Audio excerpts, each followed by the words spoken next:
नमस्कार.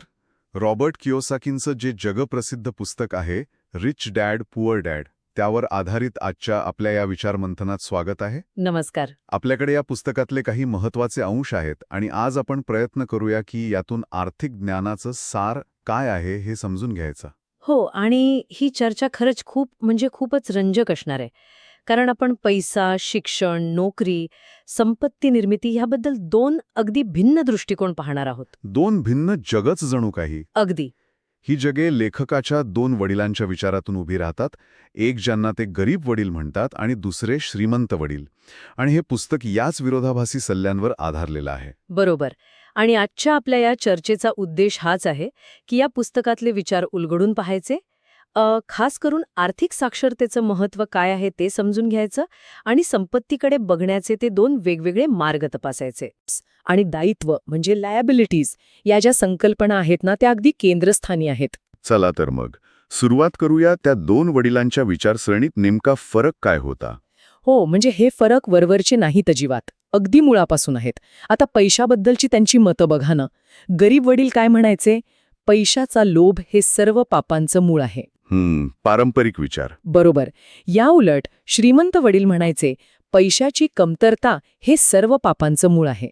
आता बघा, हा विरोधाभास आपल्याला थांबून विचार करायला लावतोच. खरंय. आणि ती दुसरी सवय पण त्यांनी सांगितलीये. एखादी गोष्ट परवडत नसेल तर काय बोलायचं. हां. गरीब वडील अगदी सहज म्हणायचे, अरे मला हे परवडणार नाही, आणि झालं. तिथे विचार थांबला. संपला विषय. पण श्रीमंत वडील ते प्रश्न विचारायला शिकवायचे. मी हे कसं परवडू शकेन? हा प्रश्न महत्वाचा आहे. हो ना. म्हणजे हा एक छोटासा बदल आहे, पण विचार प्रक्रिया कशी सुरू ठेवतोय हे महत्वाचं. अगदी. म्हणजे तो प्रश्न तुमच्या मेंदूला कामाला लावतो, पर्याय शोधायला भाग पाडतो. शिक्षणाबद्दल पण त्यांचे दृष्टिकोन किती वेगळे होते. काय होतं ते? गरीब वडिलांचा आग्रह असायचा की खूप शिक बाबा, चांगले मार्क मिळव, म्हणजे तुला मोठ्या कंपनीत सुरक्षित नोकरी मिळेल. हा एक, काय म्हणतात त्याला, पारंपरिक आणि सुरक्षित मार्ग वाटतो आपल्याला. हो, आजही अनेक पालक हेच सांगतात. बरोबर. पण दुसरीकडे श्रीमंत वडिलांचा सल्ला काय होता? खूप शिक, म्हणजे तुला चांगली कंपनी विकत घेता येईल. अरे वा. म्हणजे नोकरी मिळवणं नाही.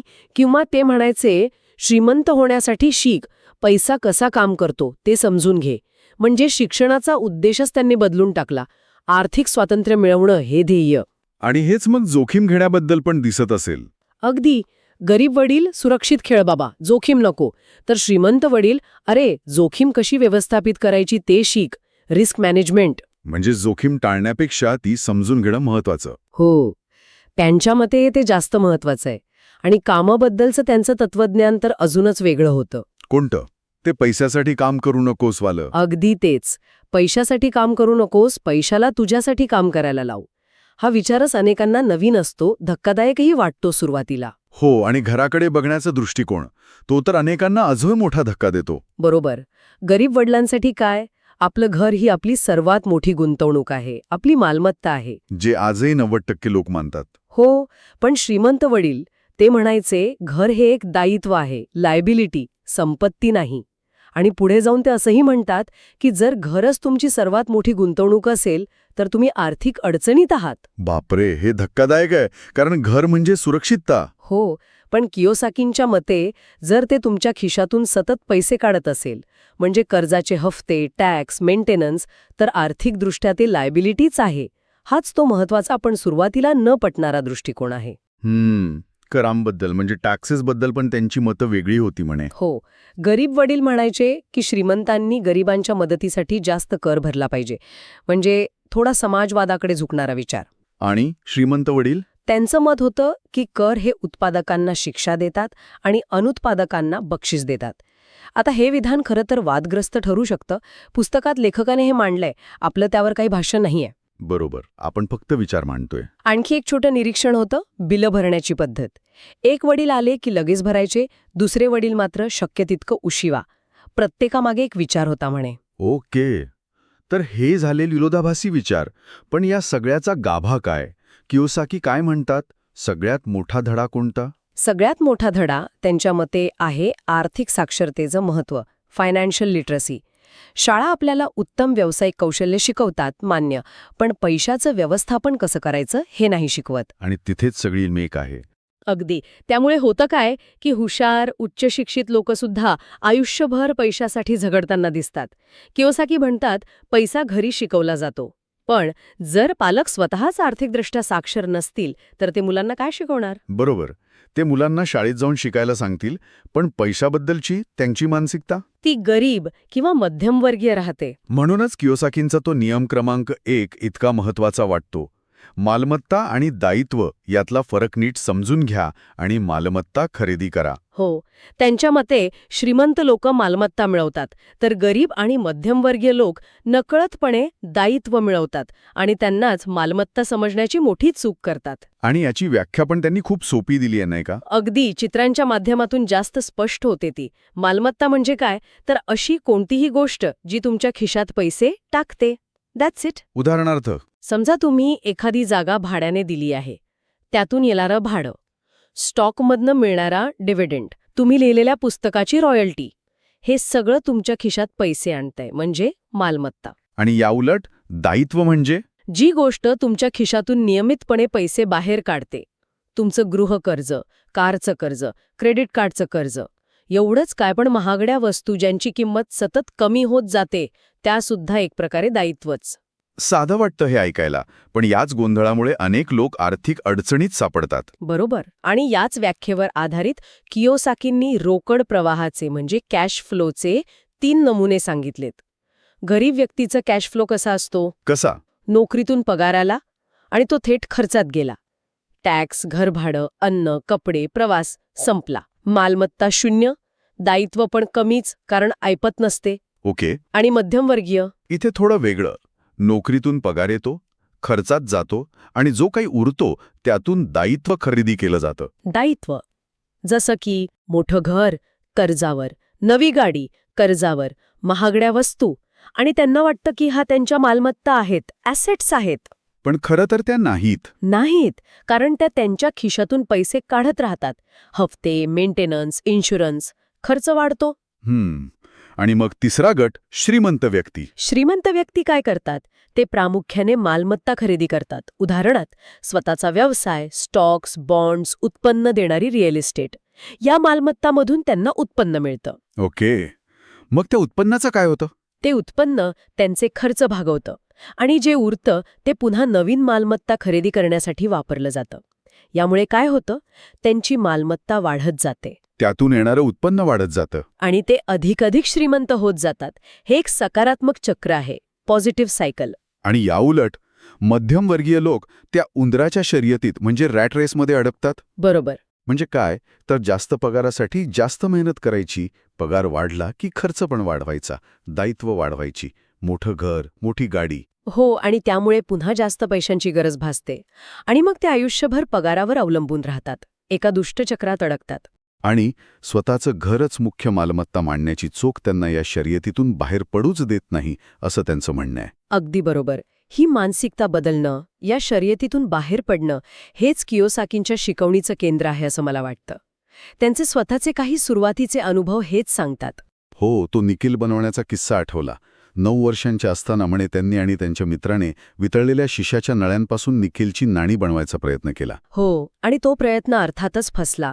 पण गंमत म्हणजे त्यांच्या श्रीमंत वडिलांनी त्यांना रागावलं नाही. उलट कृती करण्याचं महत्त्व सांगितलं की बाबांनो, निदान तुम्ही काहीतरी केलंत. बहुतेक लोक फक्त श्रीमंत होण्याची स्वप्न बघतात, प्रत्यक्षात काही करत नाहीत. कृतीचं महत्त्व. बरोबर. आणि त्यानंतरचा तो अनुभव, जेव्हा ते मित्राच्या वडिलांकडे म्हणजे श्रीमंत वडिलांकडे पैसे कसे कमवायचे हे शिकायला गेले. हा, तो तर अजून महत्वाचा. सुरुवातीला त्यांना तासाला फक्त 10 सेंट्स मिळत होते. विचार करा. फक्त 10 सेंट्स? हो, आणि काही आठवड्यांनी तर श्रीमंत वडिलांनी त्यांना चक्क मोफत काम करायला सांगितलं. लहान मुलांना किती राग आला असेल? नक्कीच. पण त्यातून त्यांना 2 महत्वाचे धडे मिळाले, असं ते म्हणतात. कोणते धडे? पहिला धडा, पैशासाठी काम करायची मानसिकता सोडणं. आणि दुसरा, जो अधिक महत्वाचा आहे, भीती, फिअर आणि लोभ, ग्रीड, या 2 मुख्य भावनांवर नियंत्रण ठेवायला शिकणं. भीती आणि लोभ कसं काय? त्यांचं म्हणणं आहे की बहुतेक लोक पैशाच्या बाबतीत याच 2 भावनांच्या आहारी जातात. नोकरी सुटण्याची भीती वाटते म्हणून कमी पगारातही काम करत राहतात. किंवा जास्त पैशांचा लोभ त्यांना अजून जास्त तास काम करायला लावतो. याचमुळे ते उंदराच्या शर्यतीत धावत राहतात. अच्छा. श्रीमंत वडील म्हणाले, भावनांना प्रतिक्रिया देऊ नका, विचार करायला शिका. Emotion versus thought. वा, म्हणजे फक्त 10 सेंट्स प्रति तास किंवा मोफत कामातनं एवढा मोठा धडा शिकायला मिळाला? हो. आणि त्यानंतरची ती कॉमिक बुक लायब्ररीची कल्पना आठवते? हो, ती तर भन्नाटच होती. त्यांनी काय केलं, टाकून दिलेली कॉमिक्स गोळा केली, एका रिकाम्या खोलीत मांडली आणि इतर मुलांना वाचायला 10 सेंट्स प्रति तास प्रवेश फी ठेवली. एका मित्राच्या बहिणीला तिथे लायब्ररियन म्हणून नेमलं, पगार पण दिला तिला. यातून काय शिकलं त्यांनी? संधी ओळखायला शिकले, स्वतःच्या पैशांवर नियंत्रण कसं ठेवायचं ते शिकले आणि सगळ्यात महत्त्वाचं, पैसा आपल्यासाठी कसा काम करू शकतो हे प्रत्यक्ष अनुभवलं. म्हणजे इथे त्यांनी पैशासाठी काम नाही केलं, तर पैशाला कामाला लावलं. अगदी. आणि यातूनच त्यांचा तो पहिला नियम पक्का झाला. श्रीमंत लोक पैशासाठी काम करत नाहीत, ते पैशाला स्वतःसाठी काम करायला लावतात. ओके, आता मालमत्ता आणि दायित्व यातला फरक कळला. पैशासाठी काम करायचं नाही हेही कळलं. मग पुढे काय? इथेच तो स्वतःच्या कामावर लक्ष केंद्रित करा, म्हणजे माइंड युअर ओन बिझनेस हा सल्ला येतो का? बरोबर. आता याचा अर्थ काय? नोकरी सोडून लगेच व्यवसाय सुरू करा असा आहे का? मलाही हाच प्रश्न पडला होता. नाही, तसं नाही. कियोसाकी म्हणतात की तुमची नोकरी, प्रोफेशन आणि तुमचा व्यवसाय, बिझनेस यात फरक आहे. नोकरी तुमच्या उत्पन्नाच्या स्तंभाशी संबंधित आहे, पैसे मिळवण्यासाठी. आणि व्यवसाय? तुमचा व्यवसाय तुमच्या मालमत्तेच्या स्तंभाशी संबंधित असायला हवा. म्हणजे काय? तर नोकरी करत राहा, पण त्यातून मिळणारा पैसा आणि तुमचा फावला वेळ वापरून मालमत्ता खरेदी करण्यावर लक्ष केंद्रित करा. तुमचा बिझनेस हा तुमच्या मालमत्तेभोवती फिरायला हवा, तुमच्या नोकरीभोवती नाही. म्हणजे नोकरीतून येणारे पैसे वापरून मालमत्ता घ्यायची, जसं की स्टॉक्स, बॉन्ड्स, रिअल इस्टेट किंवा एखादा छोटा साईड बिझनेस. अगदी बरोबर. मालमत्तेचा स्तंभ तयार करत राहायचा. आणि याच संदर्भात तो कॉर्पोरेशनची शक्ती म्हणजे द पॉवर ऑफ कॉर्पोरेशन्स हा मुद्दा पण येतो. कॉर्पोरेशन म्हणजे कंपन्या, त्याचा काय संबंध? कियोसाकी सांगतात की श्रीमंत लोक कायदेशीररित्या कर वाचवण्यासाठी आणि स्वतःच्या मालमत्तेचं संरक्षण करण्यासाठी कॉर्पोरेशनचा म्हणजे कंपनीचा वापर करतात. हे कसं शक्य होतं? म्हणजे सामान्य माणसाला हे लागू होतं का? हे बघा, याचे कायदेशीर बारकावे खूप आहेत आणि ते देशागणिक बदलतात. पण मूळ कल्पना अशी आहे की कायदेशीरदृष्ट्या कॉर्पोरेशन एक वेगळी व्यक्ती मानली जाते. अच्छा. तिचा नफा हा खर्चा वजा केल्यावर उरलेली रक्कम असतो आणि याच नफ्यावर कर लागतो. अनेक खर्च जे सामान्य कर्मचाऱ्याला क्रेडिट वजा करता येत नाहीत, ते कॉर्पोरेशन कायदेशीररित्या खर्चात दाखवू शकते आणि मग उरलेल्या रकमेवर कर भरू शकते. म्हणजे खर्च आधी, कर नंतर? हो, एक प्रकारे. याउलट कर्मचाऱ्याला काय होतं? पगारावर आधी टॅक्स कापला जातो, मग उरलेल्या पैशातून तो खर्च करतो.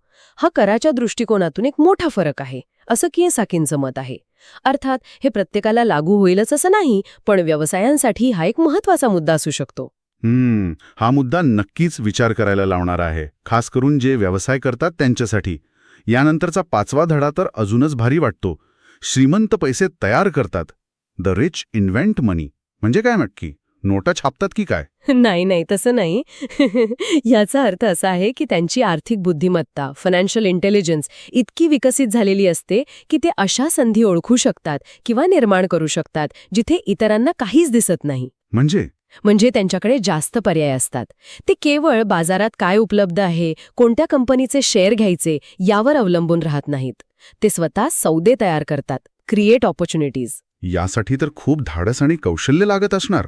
नक्कीच. हिंमत लागते, विचारपूर्वक धोका पत्करावा लागतो, कॅल्क्युलेटेड रिस्क, आणि सर्वात महत्त्वाचं म्हणजे भीती आणि आत्मशंकेवर मात करावी लागते. त्यांनी स्वतःचं उदाहरण दिलंय का याचं? हो, फिनिक्समधलं रिअल एस्टेटचं उदाहरण देतात ते. मंदी होती, त्यांनी अत्यंत कमी किमतीत म्हणजे $20,000 एक घर घेतलं, त्यावर थोडा खर्च केला आणि ते लगेच $60,000 विकलं. लगेच? हो. आणि गंमत म्हणजे खरेदीदाराकडून फक्त डाऊन पेमेंट घेतलं आणि उरलेले $40,000 कर्जाची नोट तयार केली. म्हणजे काय झालं? हा $40,000 नफा, जो एका कर्जाच्या रूपातील मालमत्ता होती, तो त्यांनी अक्षरशः तयार केला होता. कारण यात सुरुवातीला स्वतःचे फार कमी पैसे गुंतवले होते. अरे वा, म्हणजे पैसे नसतानाही पैसे तयार केले त्यांनी. हो, एका अर्थाने फिनान्शियल लेव्हरेज आणि नॉलेज वापरून आणि याच प्रकारची विचारसरणी आणि कौशल्य विकसित करण्यासाठी त्यांनी तो कॅश फ्लो नावाचा बोर्ड गेम तयार केला. अच्छा, तो गेम यासाठी आहे तर. हो, तो लोकांना मालमत्ता दायित्व, कॅश फ्लो, गुंतवणुकीचे वेगवेगळे पर्याय आणि आर्थिक निर्णयांचे परिणाम हे सगळं एका सुरक्षित वातावरणात अनुभवायला देतो. आर्थिक साक्षरता वाढवण्याचा एक मजेशीर मार्ग आहे तो. हे सगळं ऐकायला खूप छान वाटतंय खरं, पण श्रीमंत बनण्याच्या या प्रवासात अनेक अडथळे येतात. मानसिक, भावनिक. कियोसाकीनी त्यावरही लिहिलंय का? हो, अगदी स्पष्टपणे लिहिलंय. त्यांनी काही मुख्य अडथळ्यांबद्दल सांगितलं आहे, ज्यावर मात करणं गरजेचं आहे. पहिला कोणता? पहिला आणि सगळ्यात मोठा अडथळा आहे भीती, फिअर. खास करून पैसे गमावण्याची भीती. द फिअर ऑफ लुझिंग मनी. ही तर सगळ्यांनाच असते. असतेच, पण गंमत म्हणजे श्रीमंत लोकही पैसे गमावतात, कदाचित इतरांपेक्षा जास्त वेळा. फरक हा आहे की ते त्या नुकसानाला घाबरत नाहीत. उलट ते त्यातून शिकतात. म्हणजे अपयश ही यशाची पहिली पायरी मानतात. अगदी तसंच. ते अपयशाला यशाचाच एक भाग मानतात. जिंकण्यासाठी हरण्याची भीती मनातून काढावी लागते. त्यांनी टेक्सासमधल्या त्या रिमेंबर द अलामो युद्धाचं उदाहरण दिलंय. तिथे जरी टेक्सासचा पराभव झाला तरी त्या घटनेने लोकांना एकत्र आणलं आणि पुढे विजयासाठी प्रेरित केलं. नुकसान तुम्हाला कमजोर बनवतं की अधिक मजबूत हे तुमच्यावर अवलंबून आहे. हा दृष्टिकोन खूप महत्वाचा आहे. दुसरा अडथळा कोणता सांगितलाय? दुसरा आहे संशयवाद, सिनिसिझम. म्हणजे सतत शंका घेणं. हे शक्यच नाही, माझ्या नशिबात नाही, सरकारमुळे काही होणार नाही, अशी नकारात्मकता.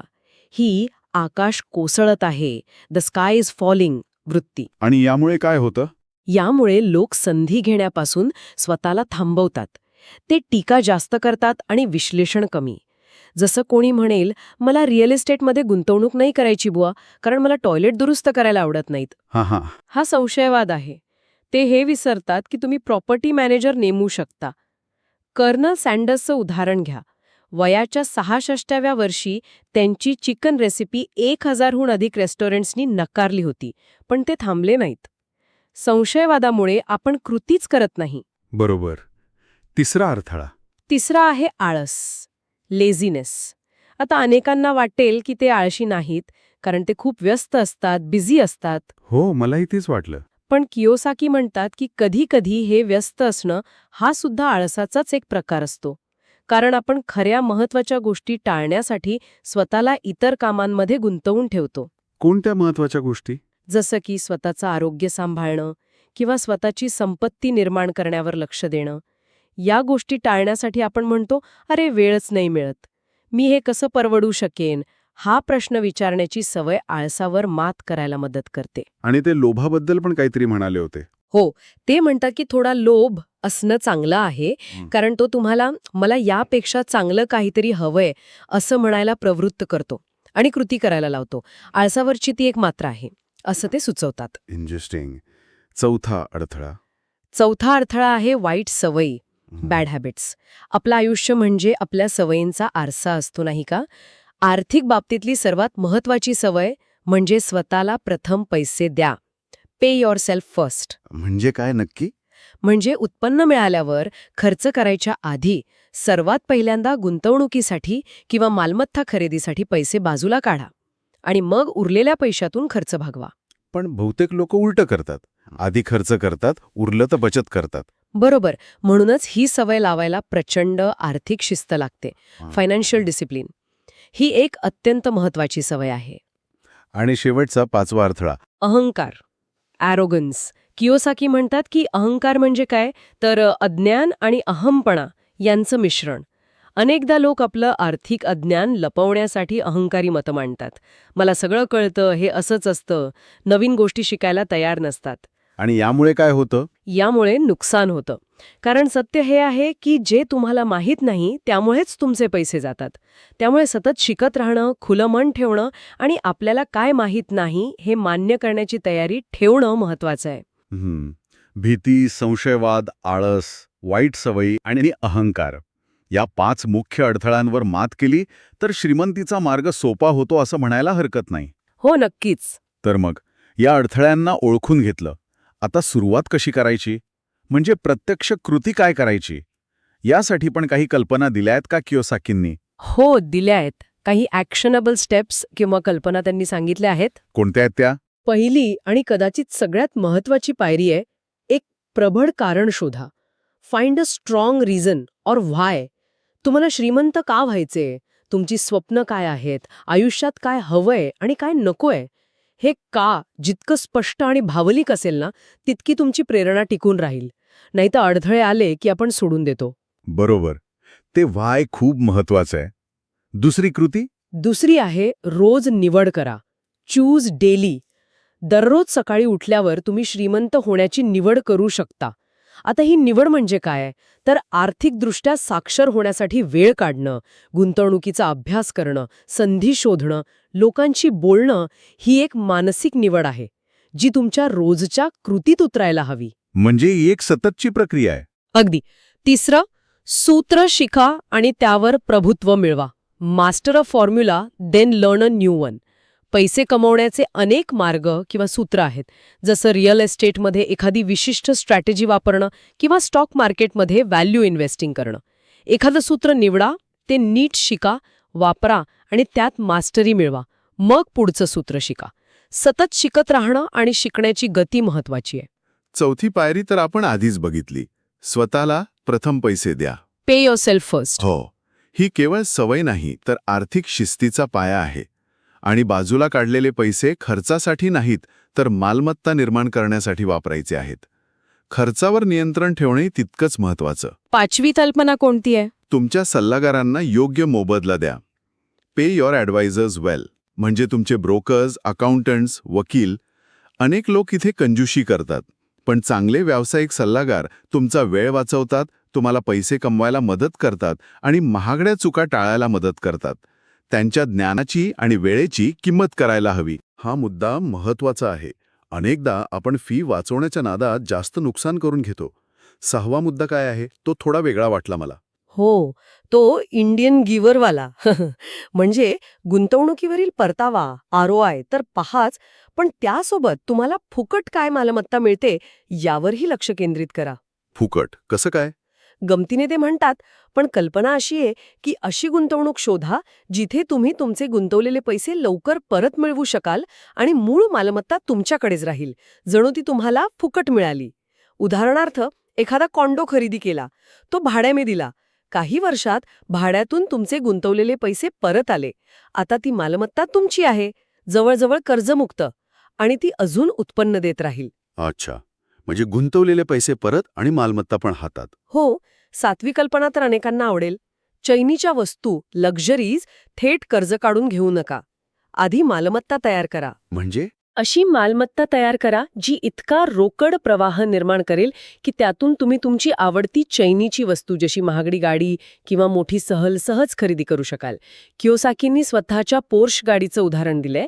ती गाडी त्यांनी त्यांच्या रिअल एस्टेट गुंतवणुकीतून येणाऱ्या उत्पन्नातून खरेदी केली, खिशातून पैसे न देता. म्हणजे आधी मालमत्ता मग चैनीच्या वस्तू. बरोबर. आठवा काय आहे? तुमचे नायक निवडा. Chose heroes. यशस्वी गुंतवणूकदार किंवा उद्योजक जसे वॉरेन बफे किंवा इतर कोणी ज्यांना तुम्ही मानता, ते कसे विचार करतात, ते सौदे कसे करतात, बाजार वरखाली झाल्यावर ते काय करतात याचा अभ्यास करा. त्यांच्याकडून प्रेरणा घ्या, शिका, अनुकरण करा. आणि शेवटची 9वी कल्पना कोणती? ती खूप शक्तिशाली आहे. शिकवा आणि तुम्हाला मिळेल. टीच अँड यू शॅल रिसीव्ह. तुम्हाला जे काही शिकायचे आहे किंवा मिळवायचे आहे ते आधी दुसऱ्यांना द्या किंवा शिकवा. जर तुम्हाला पैशाबद्दल अधिक जाणून घ्यायचं असेल तर तुम्ही जे शिकला आहात ते इतरांशी बोला, शेअर करा, त्यांना शिकवा. या प्रक्रियेत तुमची स्वतःची समज अधिक घट्ट होते आणि अनेकदा नवीन कल्पना किंवा संधी समोर येतात. Give first. अप्रतिम. तर या सगळ्या चर्चेचा सार काढायचा झाला तर रिच डॅड पुअर डॅड हे पुस्तक आपल्याला फक्त पैसे कसे कमवायचे हे सांगत नाही. नाही, त्याहून खूप जास्त येते. हो, त्याहून महत्वाचं म्हणजे पैशाबद्दलची आपली मानसिकता, आपलं माइंडसेट कसं बदलायचं हे शिकवतं. आर्थिक साक्षरता मिळवणं, मालमत्ता आणि दायित्व यातला फरक ओळखून सातत्याने मालमत्तांवर लक्ष केंद्रित करणं आणि ते मानसिक अडथळे, भीती, संशय, आळस, वाईट सवयी, अहंकार यांच्यावर मात करणं हे आर्थिक स्वातंत्र्यासाठी अत्यावश्यक आहे. अगदी. पैशासाठी आयुष्यभर राबण्याऐवजी पैशाला आपल्यासाठी काम करायला लावणं हेच या पुस्तकाचं मुख्य सूत्र आहे असं म्हणता येईल. बरोबर आहे. आणि हा बदल सोपा नाहीये नक्कीच, पण तो शक्य आहे आणि त्याची सुरुवात कधीही करता येते, आज, आत्ता. तर मग ऐकणाऱ्यांसाठी आजचा शेवटचा विचार, या सगळ्या मंथनातून जे काही ऐकलं त्यावर आधारित स्वतःचा मालमत्ता स्तंभ तयार करण्याच्या दिशेने किंवा स्वतःची आर्थिक बुद्धिमत्ता वाढवण्याच्या दिशेने आज अशी कोणती एक छोटी पण ठोस कृती करता येईल? खूप काही करता येईल खरं तर. कदाचित फक्त स्वतःच्या मालमत्ता आणि दायित्वांची एक प्रामाणिक यादी करणं किंवा मागच्या महिन्याच्या खर्चाचा आढावा घेऊन अनावश्यक खर्च कुठे कमी करता येईल हे शोधणं. किंवा एखादं गुंतवणुकीचं पुस्तक वाचायला सुरुवात करणं. हो, किंवा अगदी जवळच्या मित्रासोबत पैशाबद्दल, गुंतवणुकीबद्दल मोकळेपणाने बोलणं. सुरुवात कोणतीही असो, ती करणं महत्वाचं आहे. फक्त विचार करत न बसता एक पाऊल उचलणं गरजेचं आहे. काय वाटतं? अगदी बरोबर.